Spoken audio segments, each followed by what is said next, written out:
Maya Chen sat in the back corner of the Galactic Defense Academy's main lecture hall, her fingers dancing across a worn tablet as Professor Vextar droned on about interstellar combat protocols. Around her, cadets from dozens of worlds hung on every word the famous Zentari warrior spoke. The blue-skinned alien had led 3 successful campaigns against the Void Swarm, earning respect across the galaxy. But Maya wasn't paying attention to the lecture. She was busy solving a problem that had stumped the Academy's best minds for months. The Zentari professor's voice boomed through the hall as he gestured with his 4 arms. The key to victory against superior numbers is tactical coordination. No single species has ever managed to defeat a swarm cluster alone. A Corvan cadet raised his hand, his rocky exterior gleaming under the lights. "What about the humans, sir? They've been fighting the swarm for 2 years now." Professor Vextar's expression darkened. "The humans are stubborn. They refuse to follow established protocols. Their losses speak for themselves." Maya's jaw tightened, but she didn't look up from her work. She'd heard this speech before. Everyone knew the statistics.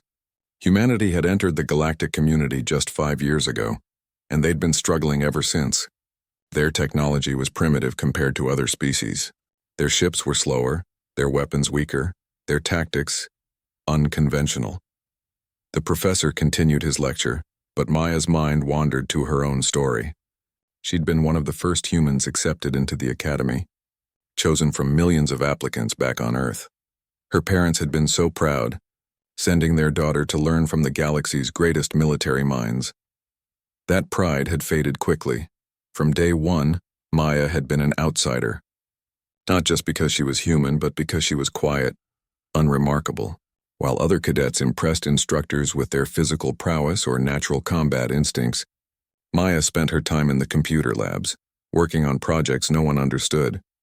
Her roommate, a tall Etherian named Zira, had once asked her why she bothered. "You'll never make it past basic training," Zira had said, her crystalline features reflecting the room's soft light. "Humans just aren't built for real warfare." Maya had simply nodded and returned to her work. Now, 2 years later, she was still here. Still ignored, still overlooked, still working on problems everyone else had given up on. The Academy had strict policies about collaborative learning, but somehow Maya always ended up working alone. Group projects became solo efforts when her teammates found excuses to exclude her. She didn't mind. Solitude had always been her companion. Her tablet chimed softly and Maya's eyes widened. After months of calculations, simulations, and sleepless nights, she'd finally cracked it. The pattern was there, hidden in the chaos of swarm movement data. She'd found something that could change everything. The lecture ended and students began filing out of the hall. Maya remained seated, staring at her screen in disbelief. The solution was elegant, almost beautiful in its simplicity. She'd discovered a way to predict swarm behavior with 94% accuracy. "Miss Chen." Professor Vextar's voice cut through her thoughts. A word. Maya looked up to find the imposing Zentari standing beside her desk. His red eyes studied her with what might have been curiosity. "You weren't paying attention to my lecture," he said. "No, sir." "I'm sorry. What were you working on?" Maya hesitated. She'd learned not to share her ideas too freely. Other students had a habit of taking credit for human innovations, claiming they were simply improving on primitive concepts. "Pattern analysis, sir." "Nothing important?" Professor Vextar's expression didn't change. "Show me." Reluctantly, Maya turned her tablet around. The screen displayed complex mathematical models overlaid with 3-dimensional representations of swarm movement patterns. Vextar studied it for several long minutes, his 4 arms crossed. "This is interesting," he said finally. "Where did you get this data?" "Public records, sir. Battle reports, sensor logs, survivor testimonies. I've been collecting information for 2 years. And what exactly do you think you've discovered?" Maya's voice grew stronger as she explained her findings. "The swarm isn't random, sir. Everyone thinks they move without pattern, but that's not true. They have a collective intelligence that follows mathematical principles. If you map their movements across multiple engagements, you can see the underlying algorithm." Vextar straightened, his expression shifting from mild interest to focused attention. "You're suggesting the swarm can be predicted?" "Yes, sir. With 94% accuracy in my simulations." For a moment, the professor said nothing. Then he leaned closer, his voice dropping to a whisper. Have you shared this with anyone? No, sir, I wasn't sure it was correct. It's not, Vextar said bluntly. It's impossible. The swarm has been studied by the greatest minds in the galaxy for over a century. If there was a pattern, we would have found it. Maya felt her heart sink, but she pressed on. Sir, with respect, maybe they weren't looking at it the right way. Human mathematical approaches are different. We see patterns others miss. Vextar studied her for another long moment. Then unexpectedly his mandibles curved in what might have been a smile. You know what, Miss Chen? I think you should present this to the Academy Council. Maya blinked in surprise. Sir, consider it a learning experience. The council meets next week to discuss new strategies against the swarm. They could use some entertainment. The way he said it made Maya's stomach clench. This wasn't an opportunity. It was a setup. Vextar wanted to humiliate her publicly, to show everyone why humans didn't belong in the academy. But Maya nodded anyway. Yes, sir. I'll prepare a presentation. As Vextar walked away, Maya sat alone in the empty lecture hall, staring at her tablet screen. The data was solid. The patterns were real. She knew she was right. The question was whether anyone would listen long enough to find out. Around her, the academy continued its daily routine. Students hurried to their next classes. Instructors prepared lessons, and somewhere in the depths of space, the swarm continued its relentless advance toward civilized worlds. None of them knew that a quiet human girl had just discovered the key to winning a war that had raged for over a century. Maya packed up her tablet and headed for her next class, her mind already working on the presentation that would change everything. She had 1 week to prepare for the most important moment of her life. 1 week to prove that sometimes the person no one pays attention to is exactly the person everyone needs to notice. The Academy's central library hummed with quiet activity as Maya spread her research across 3 tables. Holographic displays flickered around her, showing battle formations, mathematical models, and star charts dating back 50 years. She'd been here for 18 hours straight, surviving on cafeteria coffee and determination. Other students gave her workspace a wide berth. Word had spread quickly about her upcoming presentation to the Academy Council. Most regarded it as academic suicide. A few seemed genuinely curious about what the quiet human had discovered, but none approached her directly. Maya didn't mind the isolation. She'd grown used to working alone, and right now she needed all her focus for the task ahead. The presentation had to be perfect. Not just accurate, but undeniable. You're making a mistake.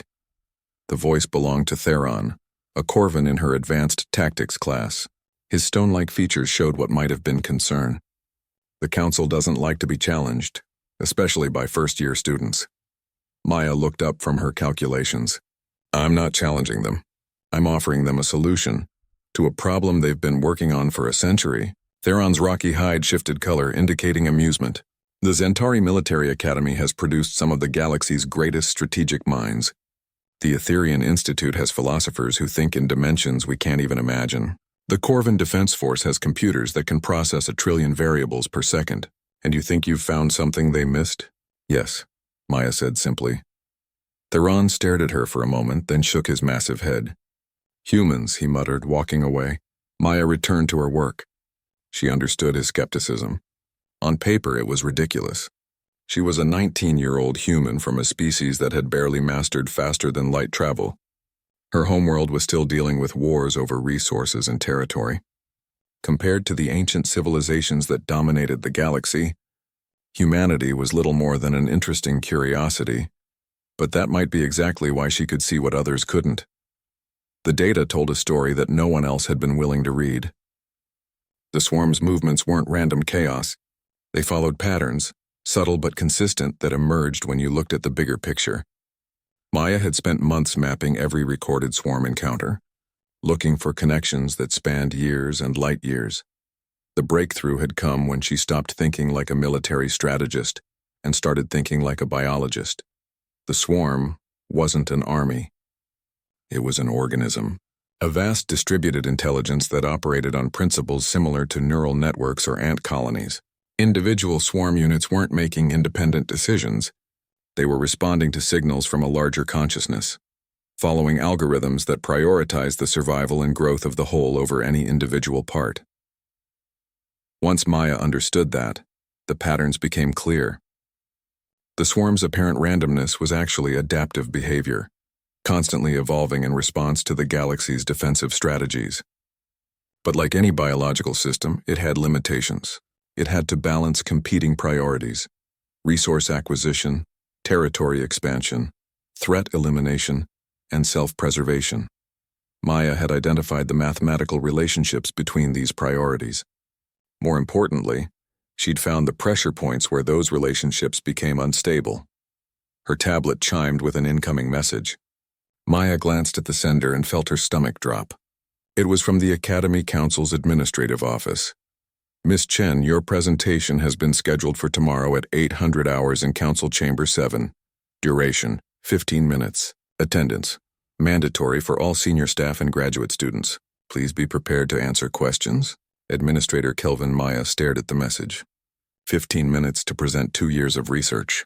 Mandatory attendance meant over 200 of the Academy's most accomplished minds would be watching her either succeed or fail spectacularly. She looked around the library at the holographic displays surrounding her workspace. 50 years of military data, countless battles, millions of casualties, and she was supposed to explain how to change all of that in 15 minutes. Heavy reading? Maya turned to find Zira approaching, her crystalline features catching the light from the displays. Her Etherian roommate rarely visited the library, preferring to study through direct neural interface with the Academy's computers. Just preparing for tomorrow, Maya said. Zira studied the holographic battle formations floating around them. This is about the swarm, isn't it? The pattern thing you've been working on. Maya nodded. Can I see? For a moment, Maya hesitated. Zira had never shown much interest in her work before, but there was something different in her tone now. Genuine curiosity instead of polite dismissal. Maya activated the main display, showing her complete analysis. Swarm movement patterns flowed across the hologram like a three-dimensional dance, color-coded by time and location. Mathematical equations scrolled alongside the visual data, showing the relationships Maya had discovered. Zira watched in silence for several minutes, her crystalline form shifting through different hues as she processed the information. Aetherians were natural pattern recognition experts capable of seeing connections that other species missed. This is... Zira paused, her form flickering between blue and gold. This is extraordinary. You think it's correct? I think it's brilliant. Zira turned to face Maya directly. I also think you're about to become very dangerous to some very powerful people. Maya felt a chill run down her spine. What do you mean? The war economy, Maya. Do you have any idea how much money the galactic military-industrial complex makes from fighting the swarm? Weapons contracts, defense appropriations, research grants. Some of the Academy's biggest sponsors profit from the conflict. But if we can end the war, then a lot of very wealthy entities lose their primary source of income. Zira's form had shifted to a deep red, indicating serious concern. Have you considered what happens if your presentation succeeds? What happens if the council believes you? Maya hadn't thought about the political implications. She'd been so focused on the mathematics, the patterns, the solution, that she'd ignored the larger context. They'll want to suppress it, she said slowly, or take credit for it, or claim it was developed by Academy researchers with human assistance. Zira's color shifted to purple, indicating deep thought. You need protection. What kind of protection? Documentation. Independent verification. Multiple copies of your research stored in secure locations. Zira paused. And you need to make sure the right people hear about this presentation. The right people? Journalists. Independent researchers. People who can't be silenced or bought. Zira's form began cycling through rapid color changes, a sign of intense mental activity. I have contacts in the Galactic News Network. If your presentation goes well tomorrow, they need to know about it immediately. Maya felt overwhelmed. She'd expected skepticism, perhaps ridicule. She hadn't anticipated political maneuvering or suppression attempts. What if I'm wrong? She asked quietly. What if the patterns I found are just coincidence? Zira reached out and touched Maya's shoulder, her crystalline hand warm against Maya's skin. Then you'll have failed attempting something that the galaxy's greatest minds said was impossible. That's not a failure, Maya. That's courage. Maya looked at her research surrounding them. 2 years of work that might change everything or destroy her career before it started. Tomorrow, she would stand before the Academy Council and present her findings. The quiet human girl who no one paid attention to would finally have everyone's eyes on her. She just hoped she was ready for what came next. Council Chamber 7 was designed to intimidate. The circular room rose 4 stories high, with tiered seating that created an amphitheater effect. Ancient battle standards from dozens of worlds hung from the walls, each representing centuries of military tradition. At the center sat a simple podium with a holographic projector, looking small and vulnerable under the weight of so much history. Maya stood at the entrance, clutching her datapad and fighting the urge to run. The chamber was packed. Every seat was filled with senior instructors, graduate students, and visiting dignitaries. She recognized several faces from military history texts. Admiral Korin of the Third Fleet, General Vosika, who had held the line at Kepler 7, Professor Dr. Helix, whose tactical innovations had saved entire star systems. All of them were here to watch a human first-year student either make history or humiliate herself. Maya Chen, "Please approach the podium," announced Administrator Kelvin, a tall Zentari whose purple skin indicated advanced age and wisdom. Maya walked across the chamber floor, her footsteps echoing in the sudden silence. Every eye followed her movement. She could feel their skepticism like a physical weight. Some faces showed polite curiosity, others barely concealed amusement. A few displayed the cold calculation of people waiting to witness a public execution. She reached the podium and activated the holographic projector. Her research materialized in the air above her. 3-dimensional models of swarm movement patterns rotating slowly in the chamber's center. "Honored council members, distinguished faculty, fellow students," Maya began, her voice steadier than she felt. "For 2 years, I've been studying swarm behavioral patterns using mathematical modeling techniques. Today, I want to share my findings with you." A murmur ran through the audience. Maya caught fragments of whispered conversations. Mathematical modeling, 2 years, human approaches. Not all of it sounded dismissive. "The conventional wisdom holds that the swarm operates without predictable patterns," Maya continued.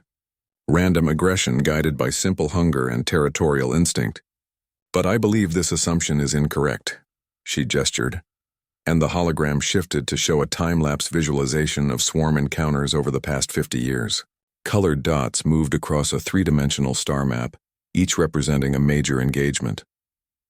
When we examine swarm behavior across extended time periods and vast distances, patterns emerge. Not random patterns, but systematic behaviors that suggest underlying intelligence and purpose. The murmur grew louder. Maya saw Professor Vextar in the front row, his forearms crossed and his expression unreadable. Several council members were leaning forward now, studying the holographic display with increased interest. The key insight came when I stopped thinking about the swarm as an army and started thinking about it as a biological organism, specifically as a distributed intelligence similar to a neural network or colony organism. Maya manipulated the display, zooming in on specific engagement patterns. Notice how swarm units coordinate across vast distances without apparent communication. Notice how they adapt their tactics based on previous encounters, even when those encounters occurred light years away and months apart. She highlighted a series of battles where human forces had faced the swarm. Human, military doctrine emphasizes flexibility and improvisation. When we first encountered the swarm, our unpredictability gave us an advantage. But look what happened over time. The hologram showed how swarm tactics evolved specifically in response to human strategies. Within months, the creatures had adapted to counter human flexibility with new approaches that turned human strengths into weaknesses. "The swarm learns," Maya said simply. "It processes information from every encounter and adjusts its behavior accordingly. But like any learning system, it has limitations. It can only optimize for a finite number of variables simultaneously." The chamber had grown completely quiet now. Maya could see she had their attention, though she couldn't tell if it was respectful or simply morbid curiosity. "I've identified 12 primary variables that drive swarm decision-making," Maya continued, displaying a complex mathematical model. "Resource acquisition, territorial expansion, threat elimination, self-preservation, and 8 others. The relationships between these variables follow predictable mathematical patterns." Admiral Korin raised his hand. "Miss Chen, if what you're suggesting is correct, why hasn't this been discovered before? We've had the galaxy's best minds studying the swarm for over a century. Maya had expected this question. With respect, Admiral, I think it's because of how those minds approach the problem. Military thinkers focus on tactics and immediate threats. Philosophers consider abstract principles. Computer scientists process large data sets looking for direct correlations. She paused, choosing her words carefully. Humans approach pattern recognition differently. We excel at finding connections across disparate systems. We see similarities between biological processes and stellar phenomena, between social dynamics and quantum mechanics. It's how our brains work. General Voska spoke up, her gravelly voice carrying across the chamber. You're claiming that human cognitive architecture gives you an advantage over species with thousands of years more experience? Not an advantage, Maya replied. A different perspective. Sometimes being outside a system allows you to see the system more clearly. She manipulated the hologram again, showing her predictive model in action. Based on these patterns, I can forecast swarm behavior with 94% accuracy in controlled simulations. More importantly, I've identified pressure points where the system becomes unstable. The display showed specific scenarios where conflicting variables created decision paralysis in the swarm's collective intelligence. When you force the swarm to optimize for contradictory objectives simultaneously, it enters a state similar to cognitive overload. Its coordination breaks down, making it vulnerable to conventional military tactics. Dr. Helix stood up from her seat in the third tier. Miss Chen, are you suggesting that we can defeat the swarm by confusing it? I'm suggesting we can defeat the swarm by understanding it, Maya replied. By recognizing that it's not an unstoppable force of nature, but a complex system with exploitable weaknesses. The hologram shifted to show a tactical scenario Maya had developed. If we coordinate simultaneous attacks on specific types of targets while appearing to defend others, we can create a paradox in the swarm's decision matrix. It will be forced to choose between equally important objectives, creating windows of vulnerability. Administrator Kelvin raised his hand for silence, as excited conversations broke out across the chamber. Ms. Chan, this is remarkable work. However, I must ask, how do you propose to test these theories? We cannot simply experiment with strategies that might cost lives if you're wrong. Maya had hoped someone would ask this question. Actually, Administrator, we can test it. There's a swarm cluster currently engaged with the 7th Defense Fleet near the Proxima system. Based on my models, I can predict exactly where that cluster will move next and when it will be most vulnerable to counterattack. She displayed real-time data from the ongoing engagement. According to my calculations, the swarm will attempt to capture the mining station at Proxima 3 in approximately 72 hours. It will commit 60% of its forces to this objective, leaving its main body exposed to flanking maneuvers. The chamber erupted in discussion. Maya caught fragments. Proxima engagement. Real-time prediction. 72 hours. Some voices sounded excited, others skeptical, a few distinctly worried. Professor Vextar stood up, his imposing figure commanding immediate attention. Miss Chen, you're asking us to gamble the lives of an entire fleet on the mathematical theories of a first-year student. Maya met his gaze steadily. No, sir. I'm asking you to test a theory that could save millions of lives if it's correct. And if it's wrong? She paused. If it's wrong, we'll know in 72 hours and we can return to strategies that we already know aren't working. The chamber fell silent again. Maya could feel the weight of their consideration, the careful evaluation of risk versus reward. These were people accustomed to making decisions that affected entire star systems. They didn't make them lightly. Finally, Administrator Kelvin spoke. Thank you, Miss Chen. The Council will consider your presentation and reach a decision within 24 hours. Maya nodded and gathered her datapad. As she walked back across the chamber floor, she caught sight of Zira in the upper tiers. Her roommate's crystalline form was cycling through rapid color changes, indicating intense excitement. Other faces showed different reactions. Some nodded respectfully as she passed. Others watched her with calculation in their eyes. A few seemed distinctly hostile. Maya reached the exit and stepped into the corridor beyond. She had done everything she could. Now she could only wait to see if anyone would listen to the quiet human girl who had finally found her voice. Behind her, the council chamber buzzed with heated discussion. In 72 hours, they would all know if she was a genius or a fool. Maya hoped she was ready for either outcome. The message arrived at 0347 hours. 18 hours after Maya's presentation. She was lying awake in her dormitory bed, staring at the ceiling and running through her calculations for the 100th time, when her communicator chimed. "Miss Chen, report to Admiral Corin's office immediately. Come alone. Bring your research data." Admiral Corin. Maya sat up, her heart racing. Admiral Corin was the highest-ranking military officer at the Academy, a legendary tactician who had never lost a major engagement. If he wanted to see her personally, it meant the council had reached a decision. She dressed quickly and gathered her data pads, trying not to wake Zira. Her roommate had been fielding communications all day from various news networks and research institutions. Word of Maya's presentation had leaked beyond the Academy walls, creating ripples of excitement and controversy throughout the galaxy. The Academy corridors were empty at this hour, illuminated only by emergency lighting. Maya's footsteps echoed as she made her way to the administrative wing, past portraits of famous military leaders from dozens of worlds. Each face seemed to watch her with judgment, weighing her worthiness to walk among legends. Admiral Corin's office occupied a corner of the Academy's highest tower, with floor-to-ceiling windows that offered a panoramic view of the training grounds and launch facilities below. The Admiral sat behind a desk made from the hull plating of his first command ship, a destroyer that had served with distinction for 40 years. "Miss Chen, please sit." Corin gestured to a chair across from his desk. His weathered features showed no emotion, giving nothing away about the council's decision. Maya sat down, placing her data pads on her lap and trying to appear calm.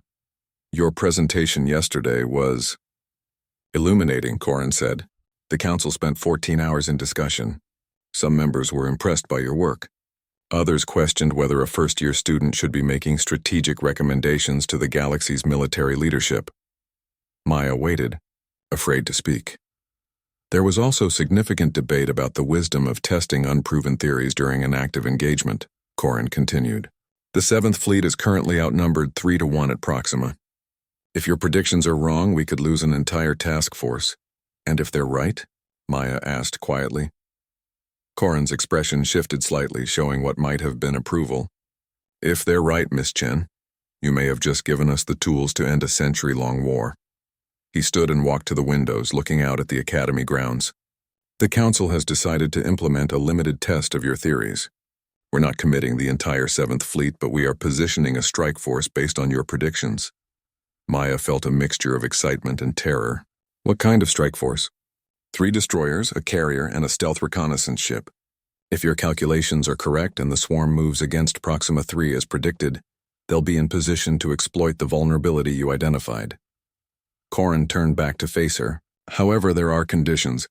First, you will accompany the strike force as a strategic advisor. You know your theories better than anyone, and we need someone who can adapt the plan in real time if circumstances change." Maya's eyes widened. "I'm just a student, Admiral. I've never been in actual combat. Neither had I the first time," Corin replied. "You'll be assigned to the flagship as an observer and consultant. The actual tactical decisions will remain with experienced officers." "What's the second condition?" Corin's expression grew serious. "Absolute secrecy. If word of this operation leaks beyond the strike force itself, it could compromise not just the mission but your personal safety. Your theories have made you valuable, Miss Chen. They've also made you dangerous." Maya thought about Zira's warnings about the war economy and powerful interests who profited from the conflict. "You think someone would try to stop me?" "I think there are entities throughout the galaxy who have invested heavily in the assumption that the swarm cannot be defeated," Corin said carefully. "If you prove them wrong, some of those entities may not react well." He returned to his desk and activated a holographic display showing the Proxima system. "The strike force departs in 6 hours. You'll travel aboard the TNS Retribution under Captain Santos. She's one of our best tactical commanders, and she specifically requested human crew members for this mission." "Human crew members?" "Captain Santos believes that if human cognitive patterns provided the insight for this strategy, human intuition might be valuable during its execution." Corin paused. "She's also one of the few senior officers who thinks your theories might actually work." Maya studied the holographic display, watching the positions of fleet elements and swarm clusters update in real time.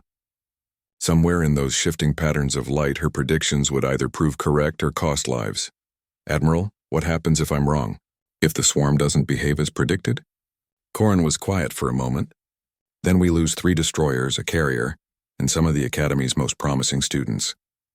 The Council returns to conventional strategies, and you return to your studies with a valuable lesson about the difference between theory and practice. And if I'm right? If you're right, Miss Chen, then everything changes. The swarm becomes a solvable problem instead of an unstoppable force. Military academies across the galaxy will rewrite their curricula. Defense contracts worth trillions of credits will need renegotiation. The balance of power that has defined galactic politics for over a century will shift overnight. Maya felt the weight of responsibility settling on her shoulders. She had wanted to help, to contribute something meaningful to the war effort. She hadn't considered that success might be as dangerous as failure. There's one more thing, Corin said. The Academy has assigned you a code name for this operation. All communications will refer to you only by this designation. A code name? Corin smiled for the first time since she'd entered his office. The communications team felt that quiet human student didn't convey the appropriate level of significance. Your code name is Ghost Pattern. Maya blinked in surprise. Ghost Pattern? It seemed appropriate. You found patterns that were invisible to everyone else. You appeared out of nowhere with solutions that no one expected. And according to your theories, you can make the swarm's advantage disappear like a ghost. Corin handed her a security badge and mission briefing packet. Report to Launch Bay 7 at 0900 hours. Pack light, but bring all your research data and any supplementary materials you might need. Captain Santos will want to review your work during the journey to Proxima. Maya stood up, gathering her data pads and the mission materials. At the office door, she paused and looked back at Admiral Corin. Sir, what made the Council decide to trust me? Corin considered the question carefully. Professor Vextar made an interesting point during our discussions. He said that in over 40 years of military service, he had never seen anyone work as hard to solve a problem they didn't have to solve. You weren't assigned to study the swarm. You weren't required to develop new strategies. You chose to do it because you believed it mattered. The Admiral's expression grew thoughtful. That kind of dedication usually indicates someone who believes in their work. And if you believe in it strongly enough to stake your career on it, perhaps we should believe in it too. Maya nodded and left the office, walking through the quiet corridors toward her dormitory. In less than 6 hours, she would board a military vessel and travel to an active combat zone. Her theories would be tested under the most demanding conditions possible. For 2 years, no one had paid attention to the quiet human girl working alone in the Academy's computer labs. Now suddenly, everyone was watching. Military commanders were gambling lives on her calculations. The future of galactic warfare might depend on whether she had truly understood the patterns hidden in the data. Maya returned to her room and began packing for a journey that would either validate her work or destroy her completely. Either way, the girl who no one noticed was about to become someone the entire galaxy would remember. She just hoped they would remember her for the right reasons. The TNS Retribution was a sleek predator of a ship, built for speed and precision strikes rather than prolonged combat. Maya stood in the observation deck watching the Academy shrink behind them as they accelerated toward the jump point. The ship's human crew moved with practiced efficiency, their coordination impressive despite coming from humanity's relatively new space navy. Captain Maria Santos found Maya there 30 minutes after departure. The Brazilian officer was younger than Maya had expected, perhaps only 30, with sharp eyes that seemed to catalog every detail of her surroundings. Ghost Pattern, I presume, Santos said, extending her hand. Maya shook it, still getting used to her new code name. Yes, Captain. Thank you for bringing me along. Thank you for giving us something worth trying, Santos replied. I've read your analysis 3 times. It's either brilliant or completely insane, possibly both.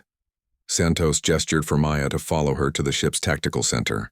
The room buzzed with activity as crew members monitored sensor readings, communications traffic, and tactical displays. Holographic representations of the Proxima system rotated above the central table, showing fleet positions and projected swarm movements. Show me exactly what you expect to happen, Santos said. Maya activated her own data pad and overlaid her predictions onto the tactical display. The hologram shifted, showing probable swarm movements over the next 48 hours. The cluster will commit 60% of its forces to capturing Proxima 3, Maya explained. They'll approach from the asteroid belt, using the debris field for concealment.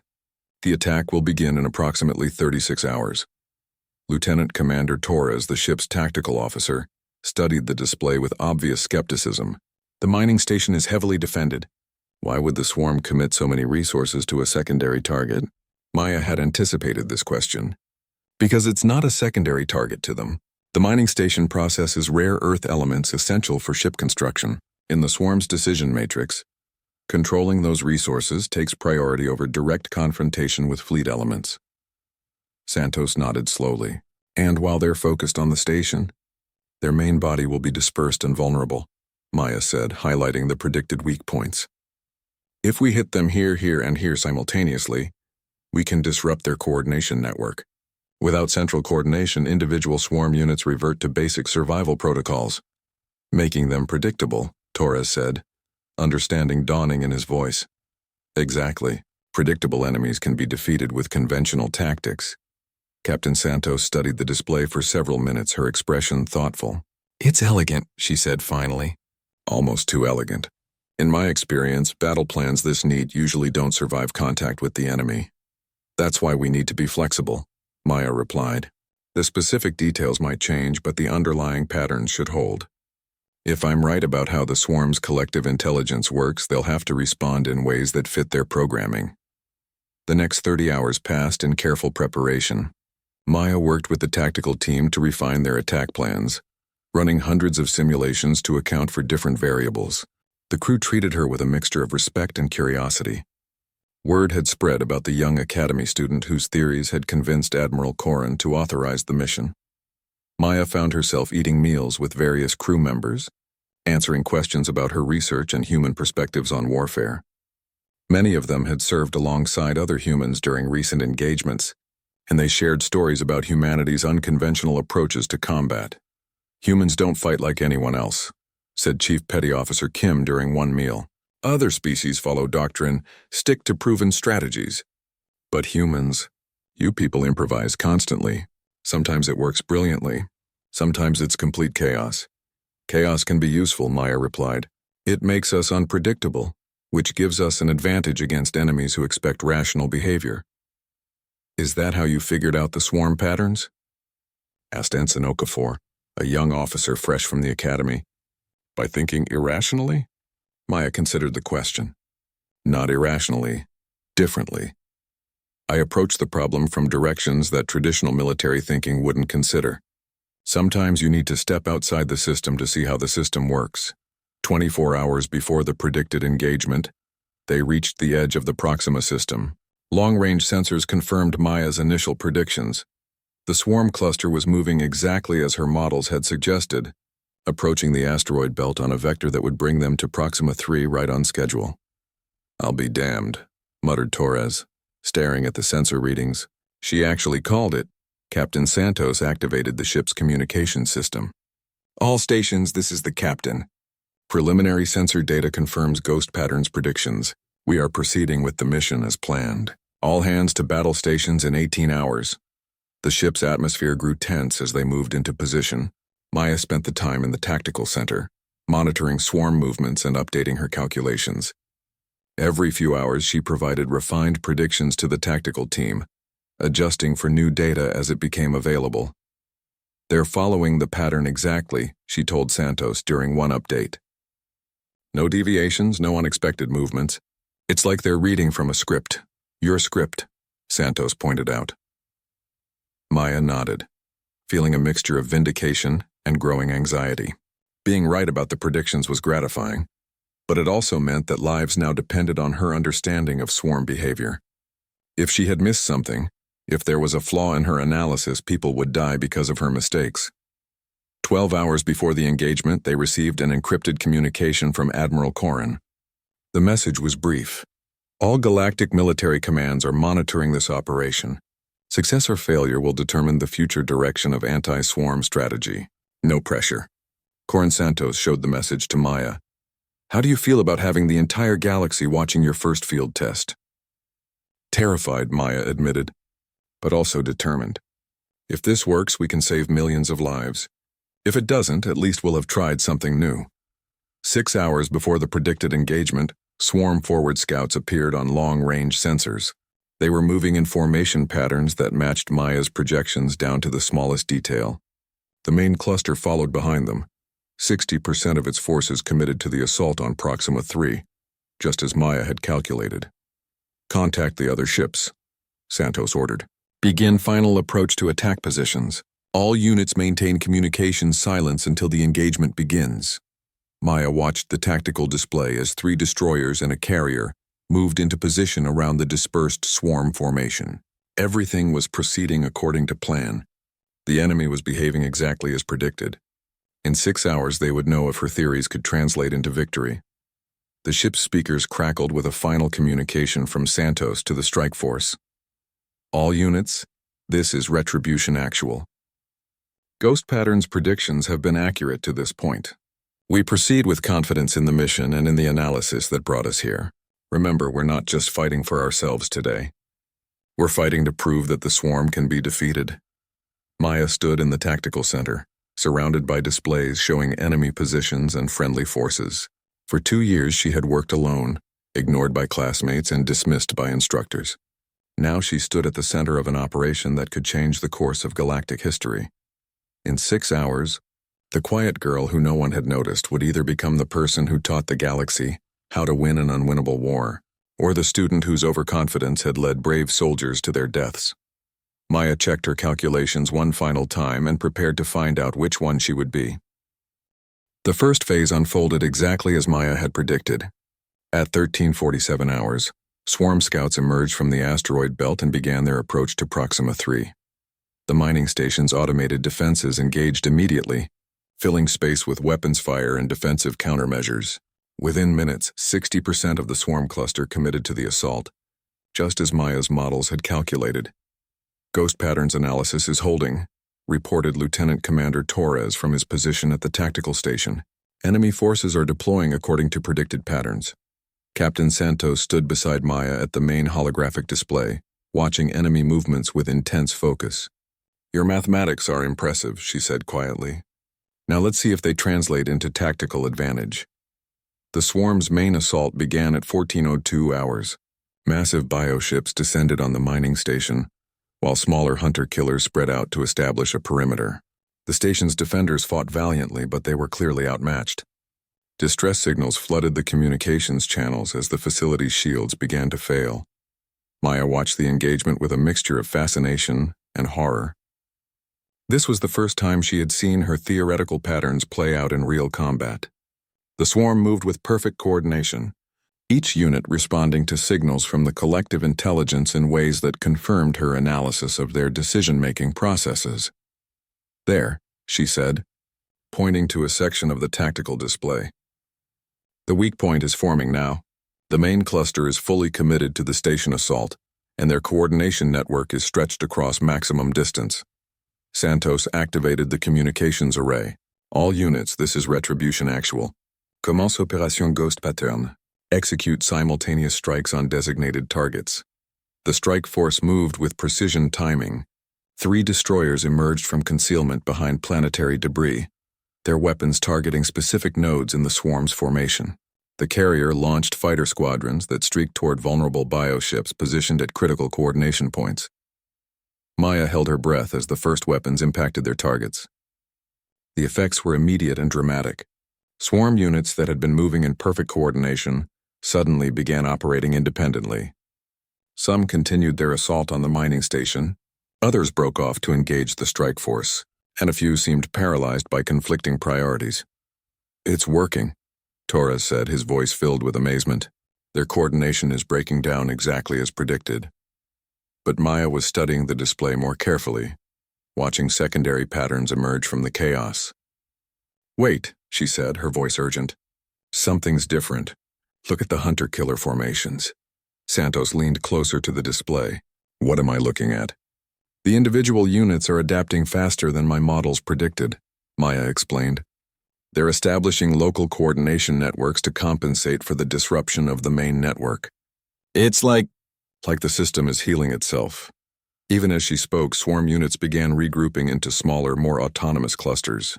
They were no longer following the collective intelligence's grand strategy, but they were still dangerous. If anything, the smaller groups were more unpredictable, harder to counter with conventional tactics. "How long do we have before they fully adapt?" Santos asked. Maya's fingers flew across her datapad, updating her calculations with real-time battle data. "Maybe 20 minutes before they establish stable local networks. After that, our advantage disappears." Santos activated the communications array again. "All units be advised that the enemy is adapting to our attack pattern. We have a narrow window to press our advantage. Accelerate the timeline on all secondary objectives." The battle intensified as both sides raced against time. The strike force had to maximize their gains before the swarm could compensate for the disruption of their coordination network. Destroyers engaged bioships in close combat, while fighters strafed command organisms that were attempting to re-establish control. Maya watched the tactical situation evolve, her mind processing patterns within patterns. The swarm was indeed adapting, but their adaptation followed rules. Even their improvisation was governed by the same mathematical principles she had identified. "Captain," she said suddenly, "I think I can extend our window." "How?" Maya highlighted several points on the tactical display. "The local coordination networks they're forming still follow the same basic algorithms as the main network. If we can create interference at specific frequencies, we can slow down their adaptation process." "What kind of interference?"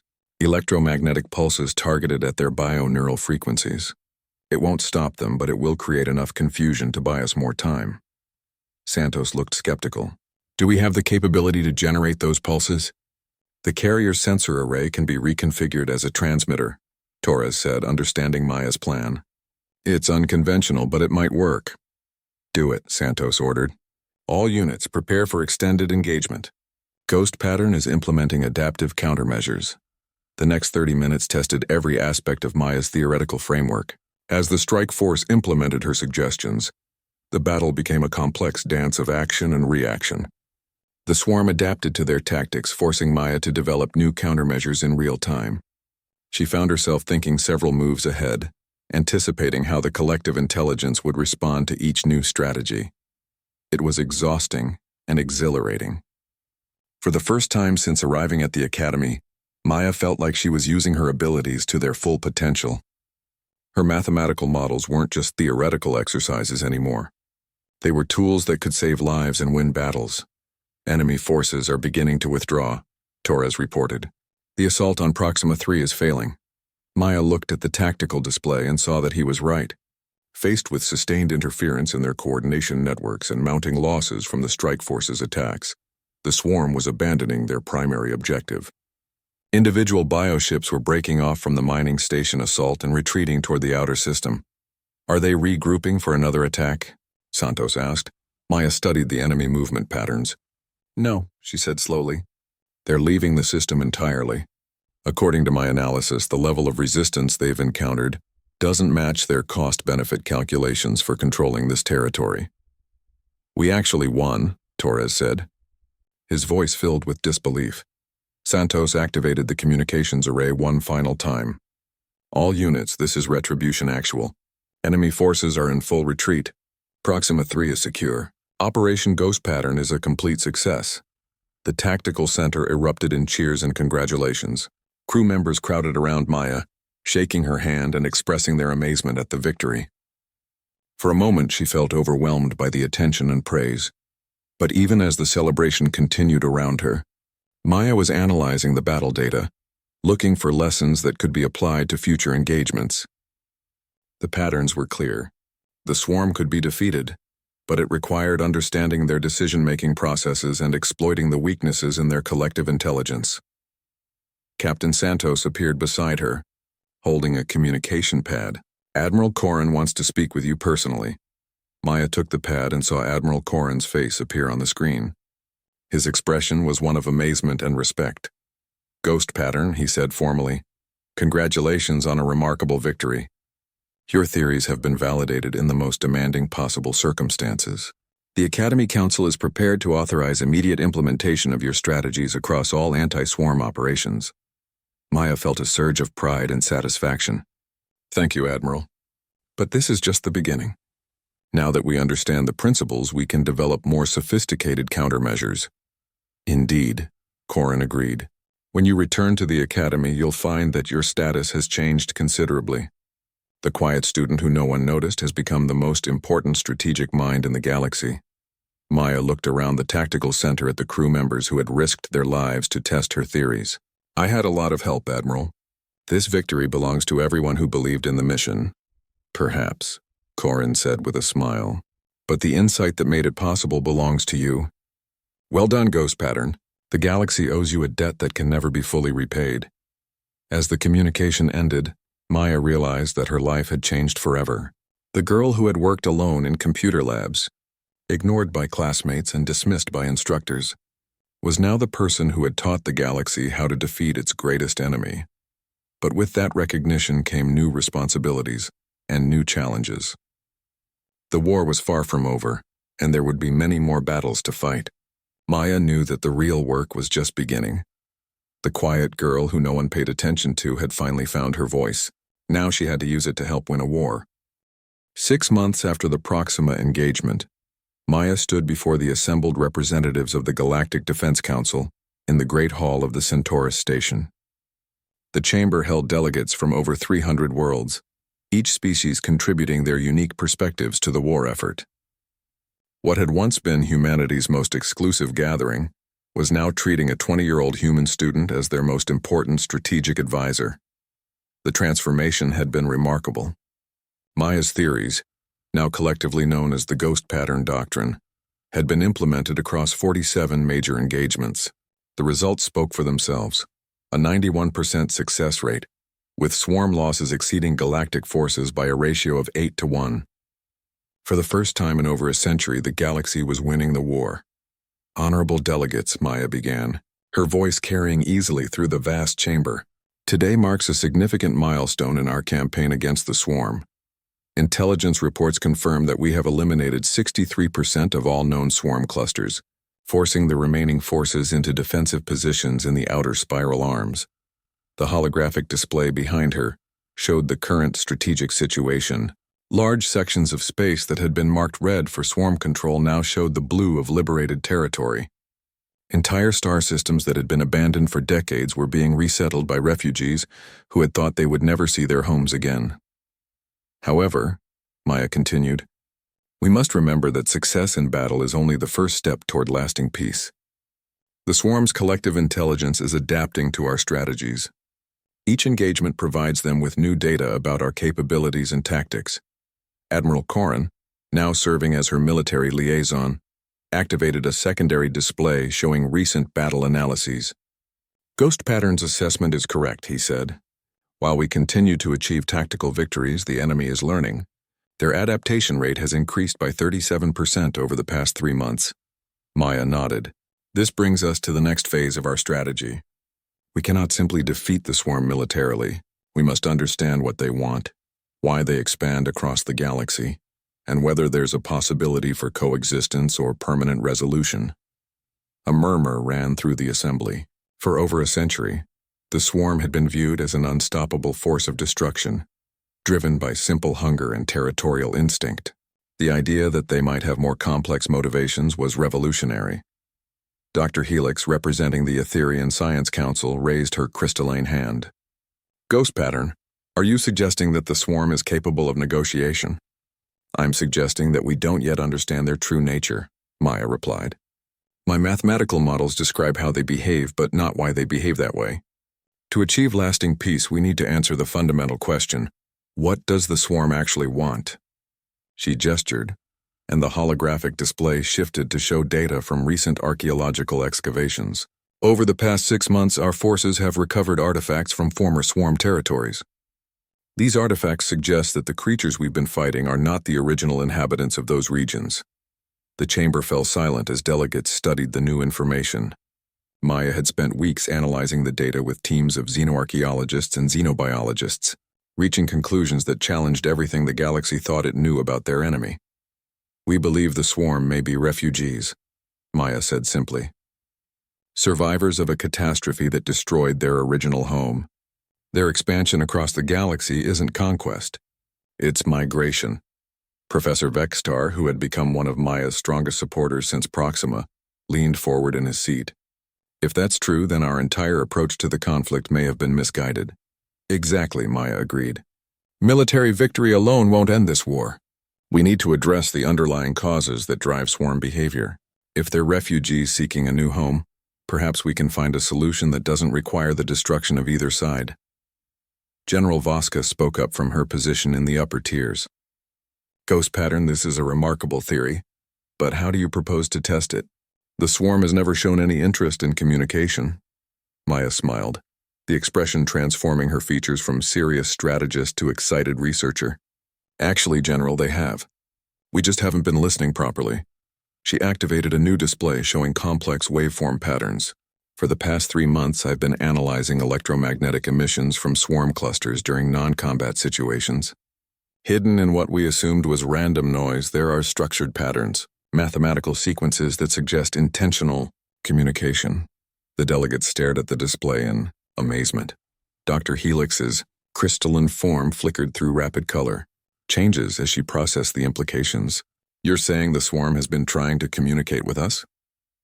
I'm saying they've been trying to communicate with someone, Maya corrected. Whether it's us or some other entity, I can't determine yet. But the patterns are definitely artificial. Their messages, Admiral Corrin looked skeptical. Even if that's true, how do we respond? We don't understand their language or communication protocols. Maya had anticipated this question. Actually, Admiral, we do. Mathematics is universal. The patterns I've identified include prime number sequences, geometric progressions, and other mathematical concepts that any advanced intelligence would recognize. We can build on those foundations. She paused, looking around the chamber at the assembled delegates. I'm requesting authorization to attempt direct communication with a swarm cluster. A controlled engagement where we try to establish dialogue instead of combat. The chamber erupted in discussion. Some delegates seemed excited by the possibility of ending the war through negotiation. Others appeared horrified at the idea of treating the swarm as anything other than an enemy to be destroyed. Captain Santos, who had been promoted to admiral after her role in the Proxima victory, stood up. Ghost pattern, I've followed your strategies into battle multiple times. I trust your analysis, but attempting communication during an active engagement could cost lives if you're wrong. That's why I'm proposing a small-scale test, Maya replied. A single ship, volunteer crew in a remote system with minimal strategic value. If communication fails, we can withdraw with minimal losses. If it succeeds, we might end a war that's raged for over a century, Admiral Corrin finished. The debate continued for hours. Maya answered questions about her analysis, addressed concerns about safety protocols, and defended her theories against skeptics who preferred military solutions to diplomatic ones. Finally, the Galactic Defense Council called for a formal vote. The results were closer than Maya had hoped. 167 votes in favor, 142 against, with 23 abstentions. It was enough to authorize the mission, but the narrow margin reflected deep divisions within the galactic leadership. As delegates filed out of the chamber, Maya found herself surrounded by reporters and military officials. Questions flew from all directions. When will the communication attempt take place? What ship will you use? What message will you send? Maya answered what she could, but her mind was already focused on the challenges ahead, designing a communication protocol that could bridge the gap between human mathematical concepts and alien intelligence. Selecting a crew willing to risk their lives on an untested theory, preparing for the possibility that she was completely wrong about swarm motivations. 3 hours later, she stood alone on an observation deck overlooking the station's docking bays. Ships from dozens of worlds moved through the complex dance of arrival and departure, carrying supplies, personnel, and hope to battlefronts across the galaxy. Zira found her there, her crystalline form reflecting the lights of passing vessels. Congratulations, her former roommate said. You've gone from unknown student to the most influential person in galactic politics in less than a year. Maya smiled. I never wanted influence. I just wanted to solve a problem. And now you might be about to solve the biggest problem the galaxy has ever faced, Zira replied. How does it feel to know that everyone is finally paying attention to you? Maya considered the question. For years she had worked in solitude, ignored by classmates and dismissed by instructors. Now her every word was analyzed by military leaders and political strategists. Her theories shaped battle plans that affected millions of lives. Her name was known throughout civilized space. It feels like responsibility, she said finally. Like knowing that every decision I make could save lives or cost them. It's exactly what I always wanted and absolutely terrifying at the same time.